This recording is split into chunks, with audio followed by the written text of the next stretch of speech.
हर रोज एक नई कहानी देखने के लिए चैनल को सब्सक्राइब करें और बेल आइकन दबाना ना भूलें। शीतल अपने कमरे में बैठकर आराम से फोन चला रही होती है। तभी उसकी नौकरानी उमा हाथ में चाय और पकोड़े लेकर वहां आती है और शीतल को देते हुए कहती है, मैडम ये लीजिए, मैंने आपके लिए चाय और पकोड़े बनाए हैं। मौसम भी अच्छा हो रहा था तो सोचा आपके लिए चाय पकोड़े बना दूं, आपको भी अच्छा लगेगा ना। ये तो बहुत अच्छा किया उमा आंटी, सच में आप हो तो मैं आराम से मजे कर सकती हूँ। मैडम आपको और कुछ भी खाना हो तो बता दो, मैं भी जल्दी से आपके लिए बना देती है। नहीं उमा आंटी, और कुछ नहीं चाहिए। अच्छा आंटी, वो मैं अभी कॉलेज से आ रही थी तो बारिश होने लगी, मैं भीग गई थी, तो मेरे कपड़े धो देना वरना कपड़ों में से स्मेल आने लगेगी। जी मैडम, मैं भी आपके कपड़े धो देती हूँ, मशीन लगाई थी थोड़ी देर पहले, आप तब देती तो बाकी के कपड़ों के साथ आपके कपड़े भी धुल जाते। तो क्या हुआ, आप हाथ से ही धो देना, आपको दूसरा कोई काम थोड़ी है। अच्छा अब मैं फोन चला रही हूँ, बाद में बात करना, आप जाओ पहले कपड़े धो लो ठीक से। शीतल चाय और पकोड़े खाने लगती है। उमा शीतल के कमरे से जा ही रही थी कि तभी वहाँ पर शीतल की माँ भारती आती है और शीतल को चाय पकोड़े खाता हुआ देखकर कहती है, उमा तुमने ही शीतल को बिगाड़ रखा है। अरे ये चाय का कप तो यहाँ से वहाँ नहीं करती और ऊपर से तुम इसे हाथ में लाकर सब कुछ दे देती हो, खुद भी करने दो इसे कुछ। माँ जब उमा आंटी है तो मुझे क्या जरूरत है कुछ भी करने की। और नहीं तो क्या मालकिन, आपके घर में नौकरानी है तो शीतल मैडम को क्यों काम करना। मैंने भी शीतल को बचपन से देखा है, शीतल को मेरे होते हुए कोई काम क्यों करना पड़े भला। यही तो दिक्कत है कि तुम हो, कल को ये अपने ससुराल जाएगी तब क्या होगा। अरे हर समय तो तुम इसके साथ नहीं रहोगी ना, और वैसे भी इस लड़की को भी तो कुछ आना चाहिए ना। भारती बोलती रहती है लेकिन शीतल अपनी माँ की बातों को ज्यादा भाव नहीं देती और चाय पकोड़े खाने लगती है। कुछ दिनों बाद शीतल के बॉयफ्रेंड ने उसे अर्जेंट मिलने के लिए बुलाया होता है। शीतल भागते भागते पार्क में जाती है जहाँ उसका बॉयफ्रेंड अभय उसका इंतजार कर रहा होता है। अभय उससे कहता है, शीतल बहुत बड़ी प्रॉब्लम हो गई है। अरे हुआ क्या है तुम बताओ तो सही, और इतनी टेंशन में क्यों लग रहे हो, किसी ने कुछ कहा है क्या? माँ मेरी शादी के पीछे पड़ी है, वो कह रही है जो भी अच्छी लड़की मिलेगी माँ उसी के साथ मेरी शादी करवा देंगी। शीतल मैं सच में तुमसे बहुत प्यार करता हूँ, लेकिन माँ को कैसे समझाऊं? तो इतना घबरा क्यों रहे हो, हम शादी कर लेते हैं ना, फिर सारी प्रॉब्लम खत्म। क्या तुम्हें मुझसे शादी करने में अभी कोई परेशानी नहीं है? परेशानी कैसी, अरे मैं तुमसे प्यार करती हूँ, तुम मुझसे प्यार करते हो, तो हम दोनों शादी कर लेते हैं, और मैं अपनी माँ को बोलती हूँ कि हमारी शादी की बात करें। यार तुम कितनी अच्छी हो, अब तक जो प्रॉब्लम मुझे इतनी बड़ी लग रही थी तुमने उस प्रॉब्लम को एक चुटकी में सॉल्व कर दिया। सच में यार तुम बहुत ही अच्छी हो, तुम बस ना अपनी माँ से बात करो शादी के बारे में। शीतल अपनी और अभय की शादी के बारे में अपनी माँ से बात करती है। भारती भी अभय और उसकी माँ से मिलती है। भारती को अभय सही लड़का लगता है और भारती अपनी बेटी की शादी अभय से करवा देती है। शादी के दिन शीतल को बहुत अटेंशन मिलती है। अगले दिन जब सभी रिश्तेदार अपने अपने घर चले जाते हैं, अगली सुबह शीतल अपने कमरे में काफी देर तक सो रही थी। तभी शीतल की सास नीलम शीतल को उठाने आती है तो देखती है कि शीतल अब तक ही सो रही थी। ये देखकर नीलम शीतल से कहती है, अरे बहू अभी तक तेरी सुबह नहीं हुई क्या, चल उठ जा जल्दी, आज तेरी पहली रसोई है, आज सबके लिए कुछ अच्छा सा खाना बना दे, वैसे भी कई दिनों के बाद किसी और के हाथों का खाना खाने को मिलेगा। नीलम उसे उठा देती है और वहाँ से चली जाती है। शीतल अपनी सास की बात सुनकर बहुत हैरान हो जाती है कि अब उसे काम भी करना पड़ेगा। ये सुनकर शीतल खुद से बात करते हुए कहती है, क्या मैं खाना बनाऊं? मुझे नमक और चीनी में फर्क तो पता चलता ही नहीं है, फिर मैं खाना कैसे बना दूं? शीतल अपनी सास को मना नहीं करती, रसोई में खुद खाना बनाने चली जाती है। शीतल को सामने जो भी दिख रहा था, सब्जी, मसाले, चीनी, चाय पत्ती, शीतल सब का इस्तेमाल करके अपने अनुसार ही खाना बना देती है। लेकिन जब शीतल को खाना बनाना आता ही नहीं तो उससे क्या ही बनेगा। और ये सब बनाते हुए रसोई में हल्की सी आग भी लग जाती है। रसोई से आता हुआ धुआं निकलता देख नीलम और अभय भागकर रसोई में जाते हैं और आग बुझाते हैं। नीलम अपनी बहू से कहती है, बहू तो ठीक तो है ना, ये आग कैसे लग गई? वो माँ जी, मुझे खाना बनाना नहीं आता है, तो मैं कोशिश कर रही थी कि कुछ बना दूं आपके लिए। हे भगवान, इसकी कुकिंग क्लास क्या यहीं पर होनी थी? अब है, मैं तेरी शादी इसीलिए ही तो करवा रही थी कि बहू आएगी तो मुझे आराम मिलेगा, मेरी भी तबीयत खराब रहती है। शीतल, तुम तो रोज अपने घर से अच्छा अच्छा खाना बना के लाती थी ना मेरे लिए। वो सब कौन बनाता था अगर तुम्हें खाना बनाना ही नहीं आता तो? वो तो मेरे मायके में नौकरानी है, इसलिए मुझे काम करना नहीं पड़ता था, और नौकरानी ही वो सब खाना भी बनाती थी। मुझे तो गैस तक जलाने नहीं आती, देखो आग लग गई। अबे मुझे नहीं पता, तू इसे वापस इसके मायके भेज या मायके से इसकी नौकरानी लेकर आ, लेकिन मैं अब घर का एक भी काम नहीं करने वाली हूँ। देख लियो मियाँ बीबी अब क्या होगा। नीलम की बात सुनकर शीतल को बहुत ज्यादा बुरा लगता है। उसी दिन शीतल पगफेरे की रस्म के लिए अपने मायके जाती है और अपनी माँ को गले लगाकर रोने लगती है। ये देखकर भारती उससे कहती है, अरे एक ही दिन में माँ की इतनी याद आने लगी कि घर आते ही रो रही है। माँ, मुझे कुछ काम नहीं आता, इसलिए मेरी सास ने मुझे बहुत सुनाया। और तो और आज सुबह से मैंने खाना बनाने की कोशिश करी और रसोई में भी आग लग गई। देखा, इसीलिए मैं बोलती थी कि घर के काम करना सीख ले। हर जगह तो उमा तेरे साथ नहीं जा सकती है ना, अब वहाँ तुझे इतनी परेशानी हो रही है। शादी के पहले ही दिन इतना सुनने को मिल गया। माँ, लेकिन मुझे क्या पता था शादी के बाद सब कुछ इतना ज्यादा बदल जाता है। मुझे गैस तक नहीं जलाने आती है और अब मुझे ससुराल में ही रहना है। अब क्या होगा माँ मेरा?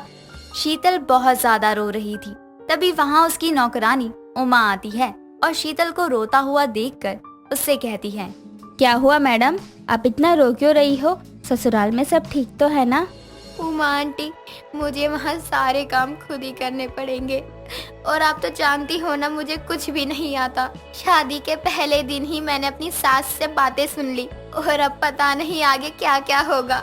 उमा, देखा अब शीतल को कितनी परेशानी हो रही है। उमा, एक बात कहूँ, बुरा तो नहीं मानेगी?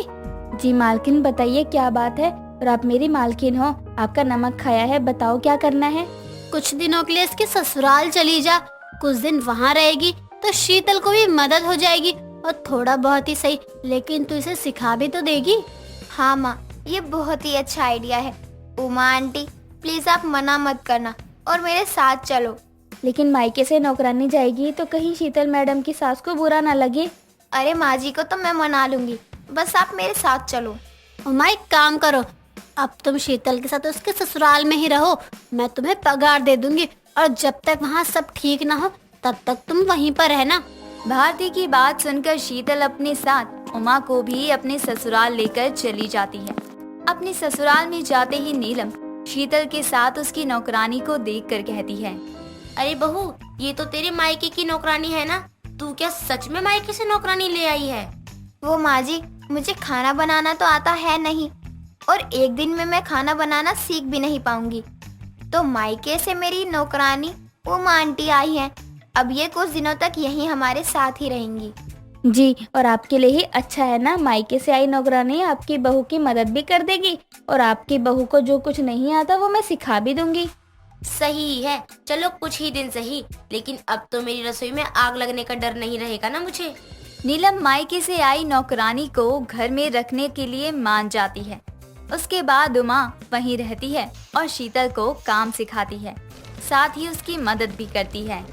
रोज की तरह हिमानी सुबह की पहली किरण के साथ किचन में जाकर काम करती है और सिंक में पड़े हुए बर्तनों को धोकर किचन को साफ करके चाय बनाती है, और सभी चाय की चुस्कियों के साथ सुबह की शुरुआत करते हैं। ऐसे ही वक्त गुजरता है और सर्दियाँ शुरू हो जाती है। तेज हवाओं के झोंके के साथ मंदिर से आ रही पार्वती कांपते हुए बोलती है, हिमानी, ओ हिमानी बहू, कहाँ है तू? अरे जल्दी आ। ओ हिमानी बहू, अरे हिमानी की नानी जिंदा है कि निपट गई? हाँ जी माँ जी, बुलाया आपने? अरे क्या हुआ, आप लड़खड़ा क्यों रही हैं? अरे बाहर ठंडी हवा चल रही है, सर्दी लग गई है मुझे, जरा मेरे लिए अदरक इलायची की चाय बनाकर कमरे में ले आ। पार्वती कांपती ठिठुरती हुई कमरे में जाकर खुद को रजाई से पूरी तरह कवर कर लेती है, जिसके बाद भी उसकी कपकपी कम नहीं होती। तभी हिमानी जल्दी से चाय लेकर उसके कमरे में जाती है और बोलती है। माँ जी ये लीजिए, चाय पीजिए। पार्वती चाय पीती है और उसकी ठंड कुछ हद तक कम हो जाती है, जिसके बाद पार्वती बोलती है। अरे बहू, मैंने इतना मोटा स्वेटर पहना है, ऊपर से ये गरम शॉल भी ओढ़ कर गई थी, तब भी मुझे ठंड लग गई, कपकपी चढ़ गई। मुझे समझ में नहीं आ रहा कि तू ऐसे कैसे घूम रही है। मतलब माँ जी मैं कुछ समझी नहीं। मतलब कि तुझे ठंड वंड नहीं लग रही क्या, जो बस ये पतली सी मच्छरदानी सी साड़ी पहनकर घूम रही है। अरे माँ जी आप तो जानती हैं कि स्वेटर पहनने से मुझे खुजली होती है, इसलिए मैं नहीं पहनती, मैं ऐसे ही ठीक हूँ। अरे मेरी ठंडी बहू, स्वेटर नहीं पहनना चाहता तो शॉल ही ओढ़ ले, दिसंबर का महीना है, ठंड लग जाएगी तुझे और तेरी लापरवाही के कारण मुझे पैसे खर्चने पड़ेंगे। अरे माँ जी नहीं लगेगी मुझे ठंड, मैं खुद ही इतनी ठंडी हूँ कि ठंड भी मेरे पास आने से कतराती है। क्यों बहू, तू ज्वालामुखी है? नहीं माँ जी। तो क्या ये घर हिमालय लगता है तुझे? नहीं माँ जी। अच्छा, तो फिर पक्का तो कोई बारूद या आग का गोला होगी। क्या माँ जी आप भी कैसी उल्टी सीधी सी बातें कर रही हैं? जब तो इनमें से कुछ नहीं है तो फिर ऐसे क्यों खड़ी है? देख बाहर का नजारा, आज बहुत ज्यादा सर्दी है, मेरी शॉल ओढ़ ले, उसके बाद काम करियो। देख सर्दी का मौसम बहुत बेदर्द होता है और ये ठंडी हवाएं, इसके लिए तो मेरे पास शब्द ही नहीं है। इससे पहले कि तू पूरी तरीके से ठंडी पड़ जाए, ओढ़ ले इसे। ठीक है माँ जी, अगर इतनी ही मेरी फिक्र हो रही है तो घर में एक नौकर क्यों नहीं रख लेती, फिर पैसे न बचते और न ये झूठी फिक्र करनी पड़ती। हिमानी शॉल ओढ़कर किचन में चली जाती है और रात के खाने की तैयारियां करती है और तीनों साथ बैठकर खाना खाते हैं। तभी पार्वती बोलती है। बहू मेरा हो गया, मैं जा रही हूँ सोने। हाय ये सर्दी। पार्वती के जाने के बाद अर्जुन रोमांटिक होकर बोलता है। बेबी, माँ सोने चली गई। हाँ तो तुम्हारा खाना भी हो गया तो तुम भी सोने जाओ। अरे मेरी भूख इस खाने से थोड़ी मिटेगी, समझो ना। अरे तो क्या अब तुम्हारे लिए अलग से खाना बनाऊं? अरे नहीं डार्लिंग, मुझे अपने प्यार की खट्टी मीठी चटनी चटा दो बस, बहुत दिन हो गए हैं ना। चलो ना प्लीज, कितना अच्छा वक्त है। जी नहीं, अभी मेरे पास बहुत सारा काम है, वो सब खत्म करने के बाद ये सोचूंगी। चलो ठीक है, मैं तब तक वेट करता हूँ। ओके डार्लिंग, जरा जल्दी आना। अर्जुन कमरे में जाकर इंतजार करता है और हिमानी काम खत्म करके कमरे में जाती है, जहां वो देखती है कि उसके कमरे की लाइट्स तो ऑफ है। तभी दरवाजे के पीछे छुपा अर्जुन उसे पीछे से हक करते हुए उसके नेक पर किस करता है और जैसे ही हिमानी के ठंडे हाथ अर्जुन को टच होते हैं तो वो चिल्लाते हुए बोलता है। अबे तुम्हारे ये ठंडे हाथ कैसे हैं इतने? फ्रिज में बैठी थी क्या? बर्फ जैसे पानी से बर्तन धोकर किचन साफ कर कर आई हूँ, तो हाथ तो ठंडे होंगे ही ना। सारा ओवर रिएक्ट मत करो। हद है यार, एक तो तुमने अपने ये बर्फ जैसे हाथ से छूकर मुझे करंट लगा दिया। अरे अगर 4 बर्तन नहीं धोती तो कौन सी आफत आ जाती। सारे मूड की ऐसी तैसी कर दी। और काम तो तुमने हाथों से किया है ना, फिर तुम्हारे पैर क्यों ठंडे हैं? अगर अभी नहीं धोती ना तो सुबह तुम माँ बेटों को चाय नहीं मिलती टाइम से, समझे तुम? और अगर मैं तुम्हें इतनी ही ठंडी लग रही हूँ ना तो मुझे भी कोई शौक नहीं है तुम्हारे पास आने का। सो जाओ, गुड नाइट। हिमानी के ठंडे शरीर के कारण अर्जुन के अंदर लगे रोमांस की आग दम तोड़ देती है, जिसके बाद वो बिगड़े हुए मूड के साथ सो जाता है और उसके कुछ ही देर बाद सुबह होती है। हिमानी जल्दी से चाय लाकर अपनी सास को देते हुए बोलती है। माँ जी, अर्जुन अभी तक नीचे नहीं आए, मैं देख कर आती हूँ। हाँ बहू जल्दी जा, सुबह के 9 बजने वाले हैं। देख जरा, ऑफिस नहीं जाना क्या उसे आज? हिमानी चाय का प्याला लेकर अर्जुन के कमरे में जाती है और उसे उठाते हुए बोलती है। अर्जुन उठ जाओ, सुबह हो गई है, 9 बज गए हैं, ऑफिस नहीं जाना तुम्हें? हिमानी के इतना चिल्लाने पर भी उस पर कोई असर नहीं होता और अर्जुन की नींद नहीं खुलती। ये देखकर हिमानी मन में बोलती है। ऐसा क्यों लग रहा है कि ये नाटक कर रहे हैं? अभी पता चल जाएगा।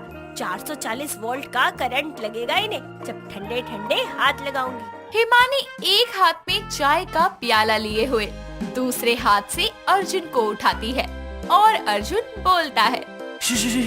अरे कौन है सुबह सुबह ये अत्याचार कर रहा है जो? अरे अर्जुन क्या हुआ, डर क्यों रहे हो? मैं हूँ। तुम्हें चैन नहीं है क्या? रात कम थी जो अब भी पंगे ले रही हो? कमरे से आ रही शोर गुल की आवाज सुनकर पार्वती कमरे में जाकर बोलती है। अरे क्या हुआ, क्यों हल्ला मचा रहे हो दोनों? माँ इसी से पूछ लो। क्या हुआ बहू, क्यों चीख रहा है ये? मुझे भी नहीं पता माँ जी। माँ ये झूठ बोल रही है, इसने जानबूझकर मुझे अपने इन ठंडे बर्फ जैसे हाथों से छुआ। न जाने किस बात का बदला ले रही है। नहीं तो माँ जी झूठ बोल रहे हैं। कौन सच बोल रहा है और कौन झूठ? अभी मैं दूध का दूध और पानी का पानी कर देती हूँ। पार्वती इतना बोलकर अपनी बहू को छूती है, जो कि सर से लेकर पाँव तक पूरी तरह ठंडी होती है, और वो बोलती है। अरे सही तो कह रहे हैं अर्जुन, सर से लेकर पाँव तक एकदम ठंडी है बहू तू। वो कैसे माँ जी? अरे तुझे छूकर बिजली की नंगी तार जैसा करंट लग रहा है मुझे। लग ही नहीं रहा कि तू इस घर में रहती है। कैलाश पर्वत से उठ के आई है क्या बहू, जो इतनी ठंडी है? माँ इसका तो हर साल का यही है, हम दोनों के हाथ इतने गर्म रहते हैं और इसके हिमालय पर्वत जितने ठंडे। ऐसा इसलिए अर्जुन क्योंकि घर का काम सारा मैं अकेले करती हूँ।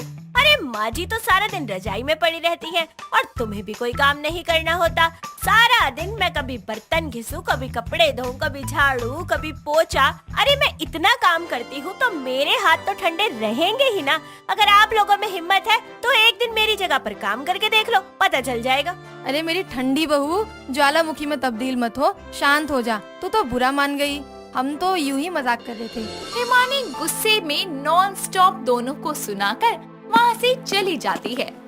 वक्त गुजरता है और एक दिन पार्वती के कमर में जोर से दर्द होता है और उसके दर्द के करहाने की आवाज सुनकर हिमानी उसके कमरे में जाती है और उसको बोलती है।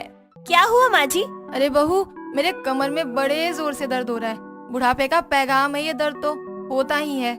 अच्छा रुकिए, मैं आपकी मालिश कर देती हूँ। हिमानी जल्दी से तेल लेकर अपनी सास की मालिश करने के लिए आती है, जहाँ उसकी सास उसे बोलती है। रुक जा, पहले बता कि फिर से कहीं तू ठंडी तो नहीं है ना? अरे माँ जी, मेरे हाथ ज्यादा ठंडे नहीं है, यकीन कीजिए।